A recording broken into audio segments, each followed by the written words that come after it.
मोमिनानो د रमज़ान मुबारक बेहतरीना आला मियाशो په تېرېدلو ده د تالانو میاشت ده نیکې پکې په تالان سره چا چې څونه نیکې ګیرې کړلې او څوک چې د دې د تالان نه محروم پاتې شو او محروم دی بس کوشش کول پکار دی چې د باقی روح دی دا تالان کې چې دی کم کوشش کول پکار دی چې ډېرې نیکې چې دی هغه انسان په خپل گرفت کې راولي د رمضان مبارک تقریبا څونه مسایلو مخکینی هغه تقریبا د هغې کوشش هم کړی دی چې ذکر کو باقی چې کم اختر سره کم مسائل دي باقی کم روزې د رمضان دي په دې کې به چې دي انشاءالله کوشش کو چې مسائل چې دي بیان کو د ټولو نه مخکینی چې دي دا خبره ده چې رمضان مبارک کې بعض خلک بیماران شي دغه شانتي بعض خلک سفر باندې چې دی لاړ شي ځکه کاروباري علاقه ده بازار دی لاور ته لاړ شي پنډې ته لاړ شي هلته سختی وي د روجې نیولو نو روجې چې دی قضا شولې د دې قضا به چې دی د هغې ذکر کوو لومبنۍ مسله چې د رمضان مبارک د روجې چې دی هغه چانه پاتې شولې نو کوشش کول پکار دی چې رمضان مبارک پسې چې دی د دې قضا چې راوړلی شي دا زمونږ فقهي کتاب د هدایې دا د هغې چې دی دویم نمبر مسله د رمضان مبارک روجې چې دی سړي نه قضا شوي اوس که چېرې دی لګاتار چې دی نیسي پرله پسې یې نیسي او که انسان یې لږ چې دی لږې روجې نیسي نو دته چې دی اختیار دی دغه شان انسان ته اختیار دی که ګرمي وي موسم سخت دی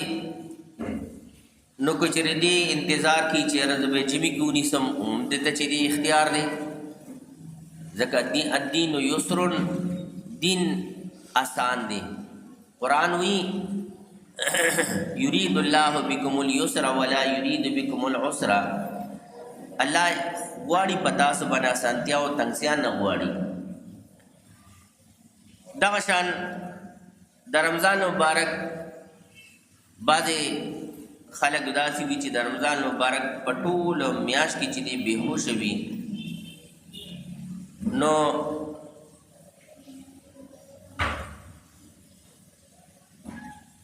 بېهوشۍ کې چې دی د انسان نه څونه دغه شوي روجې پاتې شوي اوس که چېرې یو ورځ چې دی بېهوشه وي او د ده نه روجه چې دی لاړه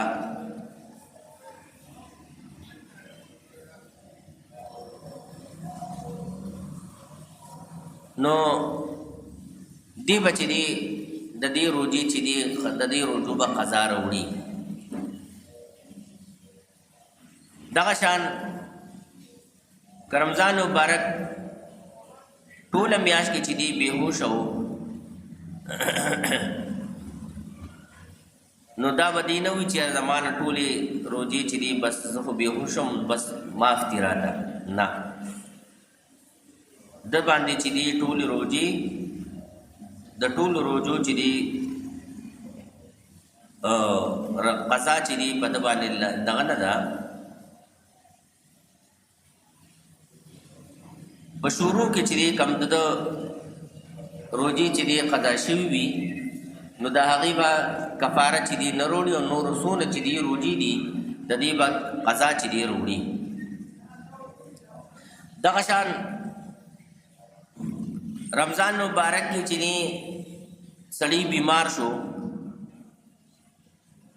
او د رمضان مبارک په میاشت کې چې دی انسان وفات شو. رمضان مبارک کې انسان بیمار شو او رمضان کې چې دی وفات شو. چونکې دته ټیم د قضا نه دی ملو شوی،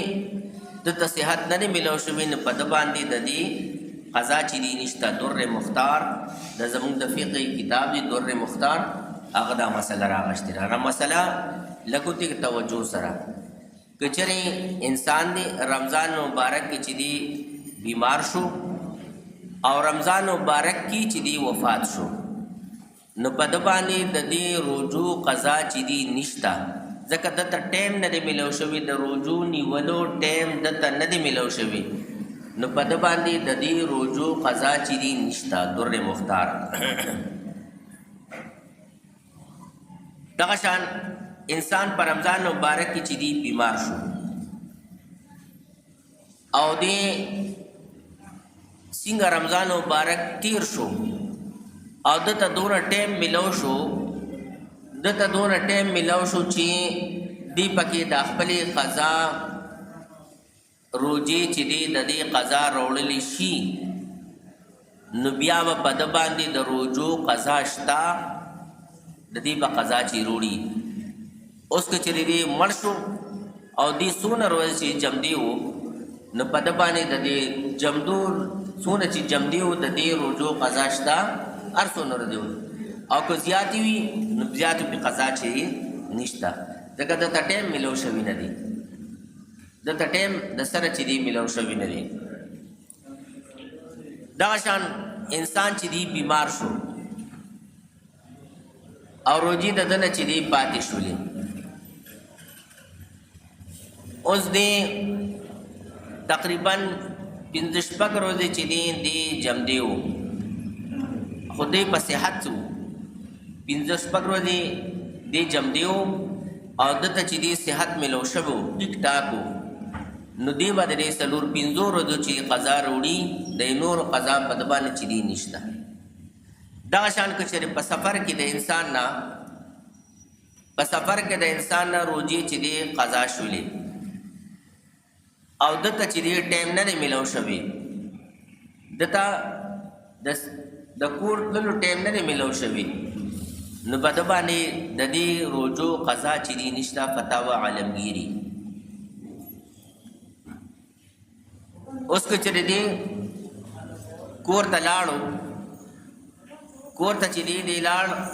د رمضان مبارک نه پس او دته څونه ټیم چې دی ملو شو، بالفرض 6 روجې خوړلې دي او دته چې دی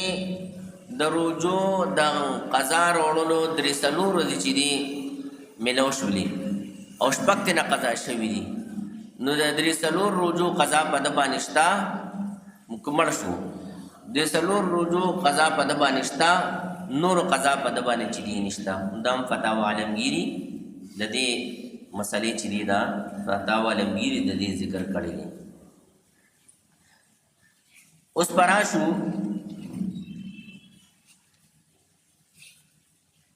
صدقه فطر چې مونږ ورته پښتانه سرسایه وایو. صدقه فطر هر هغه چا باندې صدقه الفطر شتا چې دی زکات ورکوي، دی قربانی کوي، په ده باندې د صدقه فطر سرسایه شتا. اوس که چېرې داسې وي انسان چې دی په خپله به چې دی سرسایه اخلي، نو ده باندې بیا سرسایه ورکول چې دی نشته. مثال کې طور باندې نن سبا 10,000 روپۍ باندې چې دی 10,000 روپۍ دا د یوې تولې چاندې چې دی قیمت دی، نو تقریبا 5 लाख سلګ غوندې کې د پاسه 5 लाख روپۍ دا چې انسان سری وي 5 लाख روپۍ چې سری وي دی به سرسایه ورکوي، زکات به هم ورکوي، قرباني به هم کوي، خو قرض برض پې نشته. 5 लाख روپۍ پې دي، 5 लाख روپۍ د سره شته، خود باندې قرض نشتا نو دی بر سرسایه ورکوي دی بچی دی قربانی کوي دی بچی دی زکات ورکوي کچره داسې نه وي د سره 5 لک روپۍ نشتا نو دی به پخپله چې دی سرسایه اخلي ها په ده باندې سرسایه ورکول نشتا دغه شان چا سره دونه غیر ضروری سامان دی ګورې دا خبره ذهن کې اچول پکار دی نن سبا ګورې د الکانو دا جون دي ها الکانو دونه زیات کپڑے ځان له اغشتي دي الکانو ځان له دونه چې دي سپلې اغشتي دونه پیزار اغشتکه تقر الکانم چې دي کم الکان دي نن سبا دویم د خپلو جامو سره یو شانتي سپلې جوړي یو شانتي سپلې چې دي جوړي نو تقریبا ډېر زیاتې پیزار ډېر زیات وي اوس د یو او د 2 پیزار نه علاوه د 3 جوړو نه 2-3 جوړو نه علاوه سونه چې دي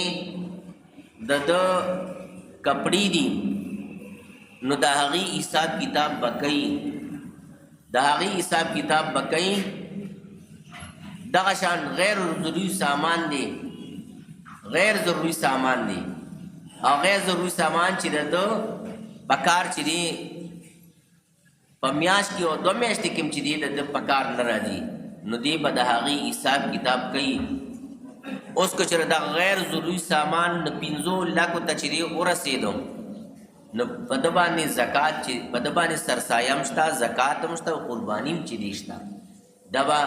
دا ذهن کې اچول پکار دی ها دا ذهن کې اچول پکار دی اور دا زمون دا فقہ در مختار کسی کے پاس ضروری اسباب سے زائد مال و اسباب ہیں لیکن وہ قرضدار بھی ہے تو قرض منہا کر کے قرض بتلرکم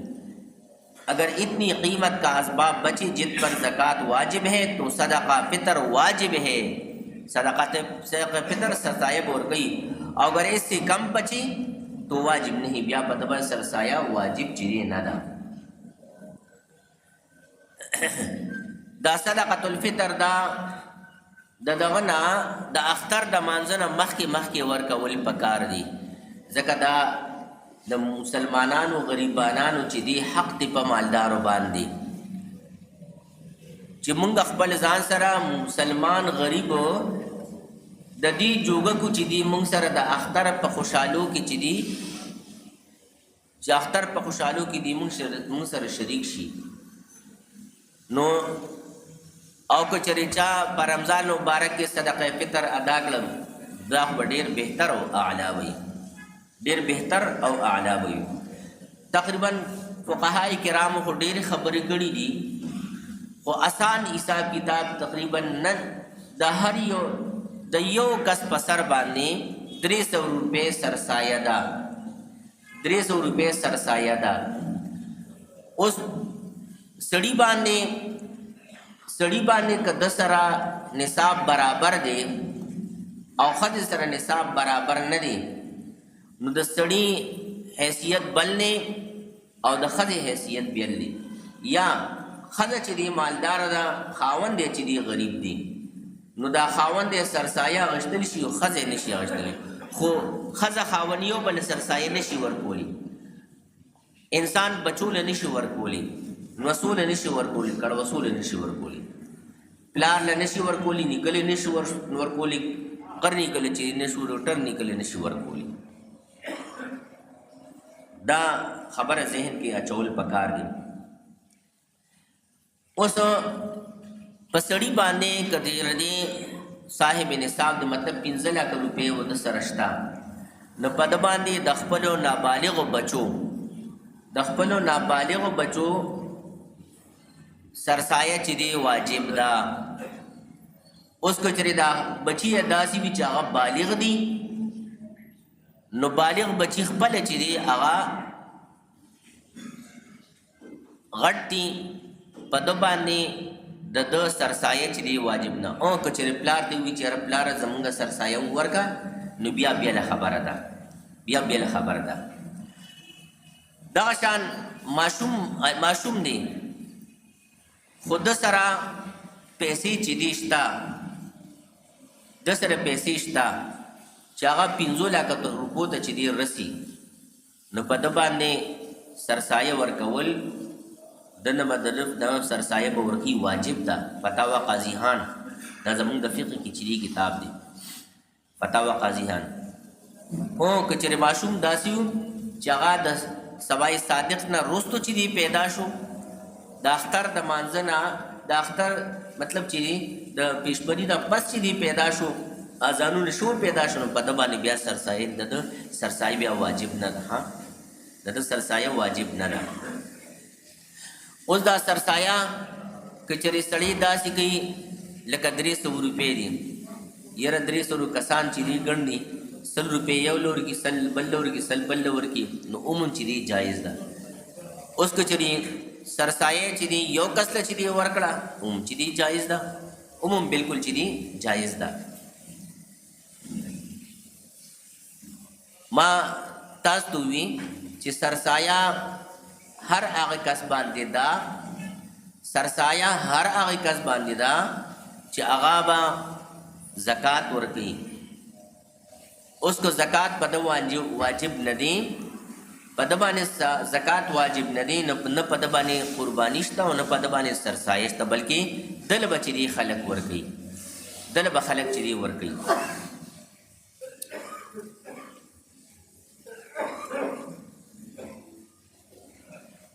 دا عالم لیکي چې بعضې خلک داسې کوي چې خپل مؤذن لا یا خپل مولا له چې دی سرسایه چې دی ورکوي. او که چېرې دا مولا دا مؤذن غریب دی نو خیر دی ورنکي ولا خو که دا مؤذن او مولا دا چې دی غریب نه دی خپله د سره چې دی به سرسایه ورکوي نو بیا به دله سرسایه ورکول نه دی پکار بلکې دی نو دا عالم لیکي که چېرې داسې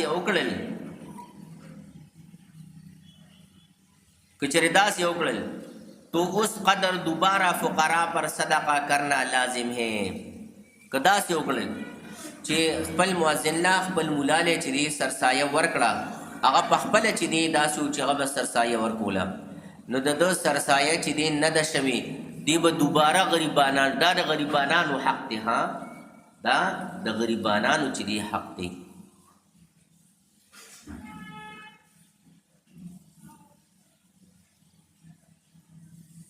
دا تقریبا د سرسایې چې دی دا مسائل چې دی هغه دغه شو. دا لیلة القدر چې دی لیلة القدر قرآن وی انا انزلناه فی لیلة القدر د رمضان مبارک کی مونږه د قرآن نزول چې دی شروع کړی دی. دا بهترین ورځ دا بهترین شپه ده. قرآن وی خیر من الف شهر دا د 1000 میاشتو نه بهتر او اعلی ده. احادیث مبارکو کې مختلف دغه چې دی راځي خو علماء کرام بیا د دین مسائل چې دی روح کړي چې دا رمضان مبارک کې با اخیری عشره کې 21 23 25 27 او 29 پدې ناتکو کې چې د دې امکان شته. اوس ګوره زمونږه رؤیت هلال چې دی دا مسله ډیره لویه ګمبیره ده. اکثر چې دی زمونږ روجې چې دی غلطي وي د روجې په ځای باندې زمونږ کوجه وي نو ګورئ دا عشره تقریبا لسمه عشره اخیري چې دی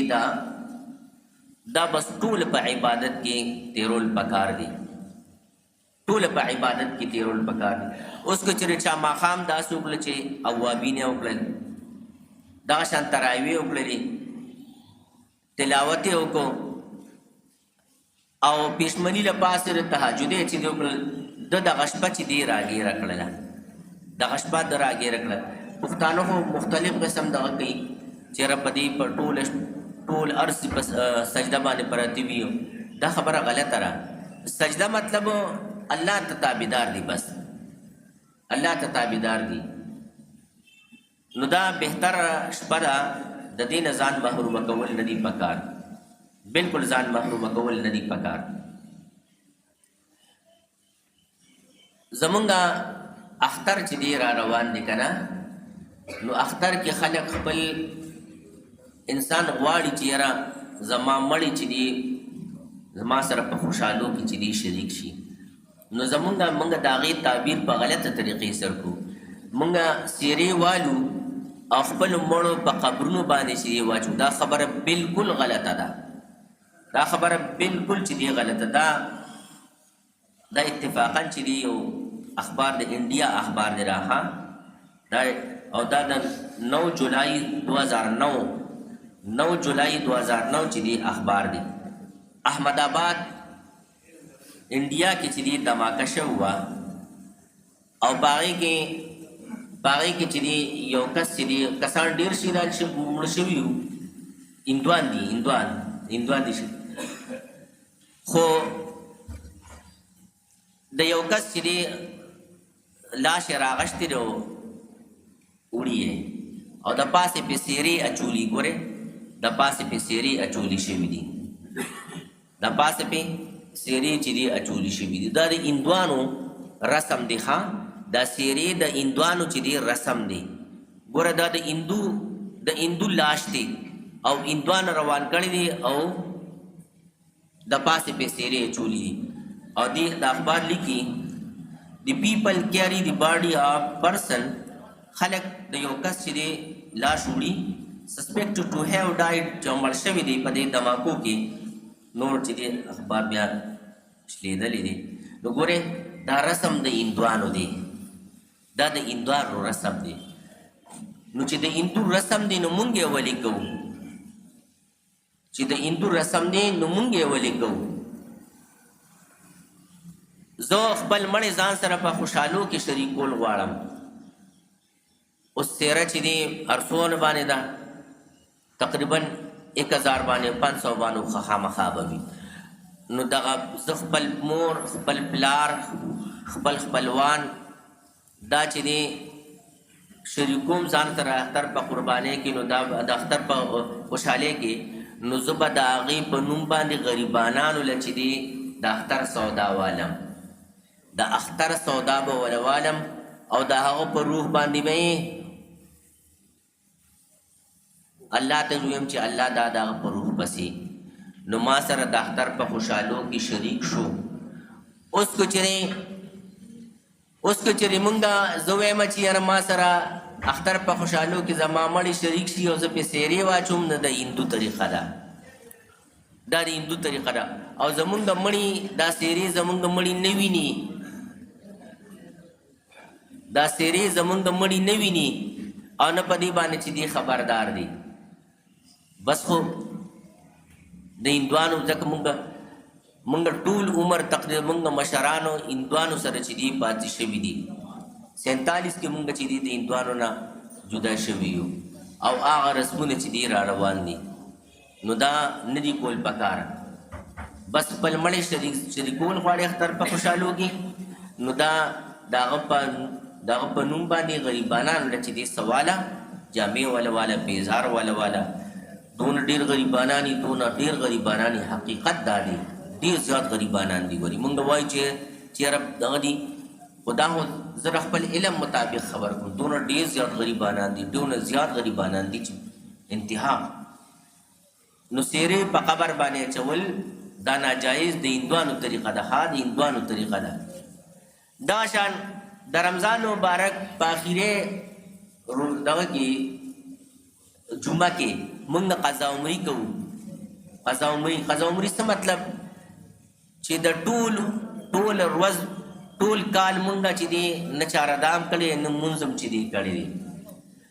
او مونږ وایو چې د رمضان په اخیره جمعه باندې به یو څو رکعات وکړو د قضا عمرې په طور باندې.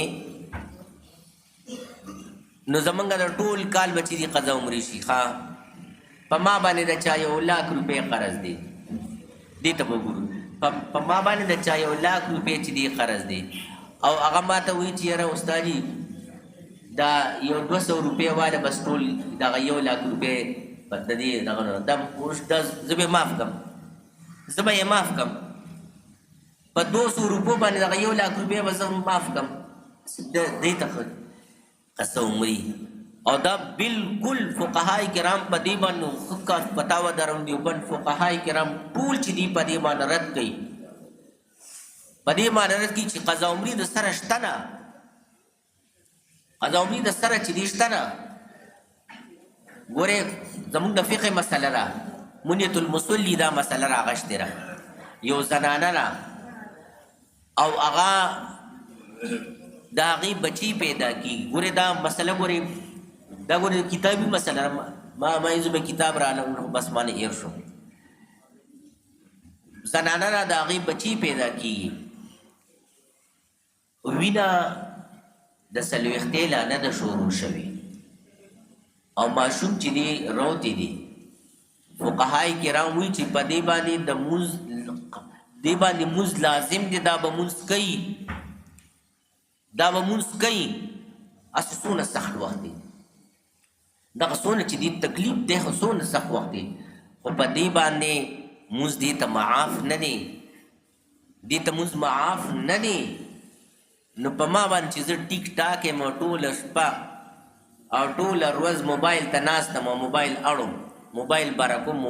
کوم او زه مونځ ونه کوم نو ما ته به مونځ معاف شي بلکل نه فقهای کرامو د دې طریقه ښودلې تا سوچ موچ برابر نو ځکه نوجواني دې سړی پکې بېهوشه وي بس په نوجوانۍ کې سړی بېهوشه وي او دنه مونځونه قضا شوي دي نو دی به دا یو مونځ چې دی یو مونځ به د دې قضا راوړي او طریقه اقداره فقهای کرام دا ښودله چې هر یو مونځ سره د خپل مونځ وکړي مازدیګر سره مازدیګر وکړي د ماسپښین سره ماسپښین وکړي د سهار سره سهار وکړي د دې قضا به دا لازمي به راوړي او زه یو څو رکاته دوم چې بس قضا عمري به دا طریقه د سره غلطه ده نه احادیثو کې د دې شته او نه فقهای کرامو د دې چې بلکې په دې باندې فقهای کرامو کافي رد ذکر کړي کافي رد بلکې نبی علیہ السلام فرمایي چا نه مونځ قضا شو نو چې کله یاد شو بس دغه وخت کوي دی مونځ د ټولو نه اهم ترین عبادت دی د دې قضا خو تصورم مه کوئ د مونځ قضا تصورم چې دی مه کوئ چېرې د دې مونځ به چې دی زمونږ نه به مونځ قضا شي ټیک ټاک یې صحتمند دی په خپل کور کې په ټیک ټاک یې او تا نه مونځ قضا شوي دی او ته وایې چې زه به رمضان مبارک کې به اخري یو څو رکاته کوم قسم دی چې دا فقهای کرام د دې کافی رد ذکر کړي دا طریقه هر یو چیز کی دا غلط طریقه ده هر یو کس کی کوي دا غلط طریقه ده بالکل غلط طریقه ده او نه په دې باندې د دې قضا چې دی راوړلی شي دغه شان دی زمونږ یو بل رسم دی چې د اختر په ورځ باندې به خدای دې کي ورکوټ غټ اختر پسې چې دی مړی شوي دي او اختر په تیر شوي نه دي نو چې کله د اختر ورځ راشي نو خلک به دله چې دی دعا لځي او هغه دغه صاحب هم چې دی کټ ایښودلي وي او یاره خلک ماله راځي دعا له راځي ام حبیبه رضی الله تعالی عنها د نبی علیہ السلام بیبي ده ابو سفیان رضی الله عنه خور ده لور ده معاویه تناهو چې دی خور ده د نبی علیہ السلام بیبي ده د نبی علیہ السلام وفات شوی دی د هغې نه پس چې دی ابو سفیان رضی الله عنه وفات شوی دی هغه چې کله 3 ورځې د هغه تېرې شوې د ابو سفیان رضی الله عنه تېرې شولې نو هغه وایي نوکر ته وی غلام ته وی مال چې دی دنداسه راوړه مال تیل راوړه وی خلک دې دا نه ګڼي زه بوډۍ ښځم ما ته د دې ضرورت نشته خو دا خلکو ته ښیم چې کله 3 ورځې د مړي تېرې شولې بعد د 3 ورځو نه پس مړي پسې غم کول د زړه غم بیله خبره ده دغه چې دی نشته د نبی علیہ السلام بیبي ده صحابیه ده هغې موږ ته طریقه وښودله چې د 3 ورځو نه پس مړی تازه کول نشته او زه به چې دی کښېنم او زه به هم چې دی ما پټکي په سر کړی دی او زه به چېرته ځئ ملا صاحب یاره پلاني مړ شوي دی او لومبني اختر یې د دواله ده یاره اصحابی کالنجوم بأیهم اقتدیتم اهتدیتم زما صحابه کرام تاسو لپاره دا ستاسو لپاره ستوري چې په چا پسې لاړې بس ټیک دي صحابي موږ ته طریقه وښودله که نه د نبي علیه السلام د کور نه موږ ته طریقه وښودله د نبي علیه السلام د کور نه موږ ته طریقه وښودلې شوه اوس چې د نبي علیه السلام د کور طریقې پسې زه نه ځم نو بس ګمراه به یم نو خبل دغه شانتې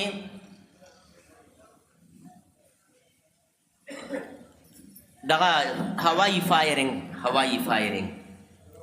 یروي دا پښتانه دي دا پښتنو علاقه ده او دلته خلک ډزې کوي نو پښتانه خو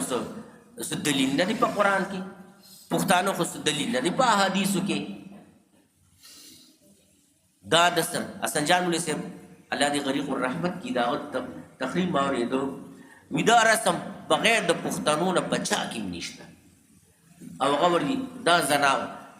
دا زناورتوب بې چا کې نشته بغیر د پښتنو نه ګورې دا ګولې چې دي په کم دغه سره لاړه په کم طاقت سره لاړه په هغې طاقت سره واپس راځي اوس په دې باندې څوک کس ولګېدو نو دې ته قتل عمد وي قصدن عمدن د چې دی وجل وکړل قصدن عمدن په مستۍ کې راغلی په مستۍ کې راغلی دي او خپله تماچه چې دی ګوري خپل ټوپک چې دی ګوري خپل کلاشنکوف ګوري او د سره دا دې ظالم سره زناور سره دا دغه نشته چې دا د ګولې چې دی دا حکوم په دې باندې به څوک ولګي که د بچو پلار پې ولګېدو نو بچي هم خوار کړل ښځه هم چې دی خواره کړله او قتل عمد قرآن وایي ومن یقتل مؤمنا متعمدا دا قرآن آیات زه تاسو ته وایم شپږمې سپارې ومن یقتل مؤمنا چا چې قتل کو مؤمنا متعمدا فقد سره فجزاؤه جهنم بدل جهنم خالدن فیها همیشه وي په دې کې او زه خو په مستۍ کې راغلی یم که نه چې په مستۍ کې سړی راشي که نه نو هر څه ورته جایز دي دا جایز هم چې دی ګڼي یاره دا پښتنو علاقه نه دلته خلک ډزې کوي پښتون څه مطلب د پښتون مطلب څه دی د پښتون دا اصل کې فتحان زمونږ مشر چې دی خالد بابا چې کله نبی علیہ السلام سره ملو شو پښتنو ټولو پښتنو یو چې دی مشر نبی علیہ السلام سره ملو شو نو چې نبی علیہ السلام سره ملو شو نبی علیہ السلام ته وی تاسو څه کوئ نبی علیہ السلام ورته وپړې دا نو هغه څنګه خالد بابا ورته وایي چې دا خو زموږ طریقې کار حیا کول غیرت کول دا خو زموږ طریقې کار خو صرف اسلام نو بس هغه اسلام یې راوړو چې کله دلته راغی ویې لکه ما اسلام راوړو زموږ ټول هر څه نکات دغه شان دغه نکات دي بس ایمان پښتانه خلک دي په یک دم یې چې ټول ایمان راوړلی نبی علیہ السلام چې کله خالد بابا سره ملو شو نو نبی علیہ السلام ورته دا فتحان څه د کشتۍ هغه لاندې حصه چې هغه په اوبو باندې لګېدل فتحان چې دا ټولې کشتۍ بچ کوي وی دا خو ډېر زبردست خلک دي نبی علیہ السلام ورته فتحان وي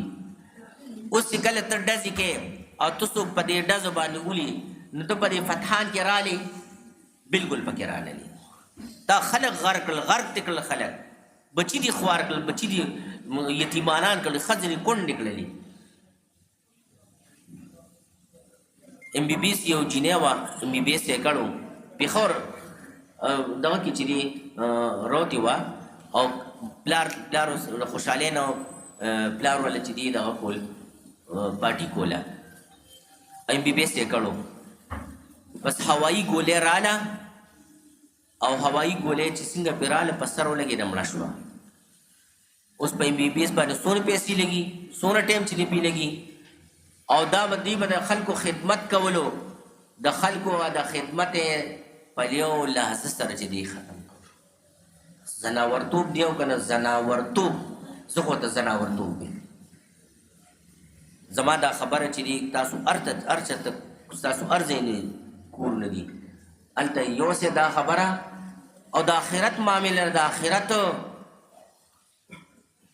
آخرت معامله ده قرآن وایي څوک چې په آخرت په معامله کې گیر شو او جهنم کې واچولی شو لا یموت فیها ولا یحیا نو په جهنم کې چې دی مرګ را شو نه به جون به څه جون وي جون به څه جون وي د آخرت معامله را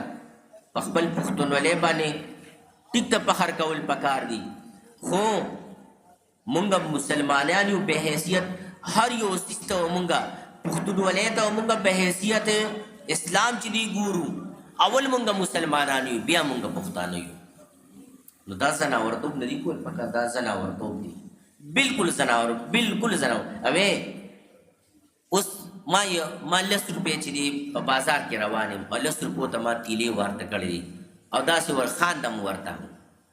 دا خلک وایي چې دا استاد یې لیونی شوي دی که څه کوي دا خو لیونی شوي دي دغه شان مطلب دی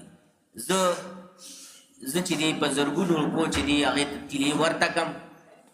او هغې ته خوشحاله مې خاندم ورته دا زناورتوب دی